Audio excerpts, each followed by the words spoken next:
আমরা দেখেছি তৃণমূল নেতারা মাতচোর। ভাঙড়ের শওকত মোল্লার মাতচোর গানটি ইতিমধ্যেই ভাইরাল। কিন্তু এবার ক্যানিং বিধানসভায় ভোট পরবর্তী সময়ে ক্যানিং বিধানসভায় বিজেপি কর্মীদের বাড়িতে গিয়ে দেশি মুরগি চুরি করতে গিয়ে হাতে নাতে ধরা পড়ল তৃণমূলের প্রধান এবং তার শাগরেদরা। সন্ধ্যার ঠিক একটু আগেই ক্যানিংয়ের বিজেপি কর্মীদের বাড়িতে একটি পাড়ার বিজেপি কর্মীদের বাড়িতে গিয়ে মুরগি চুরি করতে গিয়ে হাতে নাতে ধরা পড়ল তৃণমূলের প্রধান এবং তার শাগরেদরা। পাড়ার উন্মত্ত জনতা তেড়ে ধরে ফেলেন ওই তৃণমূলের প্রধান এবং তার শাগরেদদের।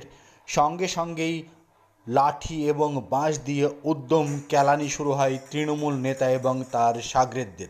এই মুহূর্তের সবচেয়ে বড় খবর, মাতচোরের পরে এবার তৃণমূল নেতারা মুরগি চুরি করতে গিয়ে ক্যানিংয়ে হাতে নাতে ধরা খেল। মহিলারাও কার্যত গণধোলাই দিল ঝ্যাঁটা দিয়ে। এই মুহূর্তের বিগ ব্রেকিং নিউজ, তৃণমূল নেতারা এবার কার্যত মুরগি চোর।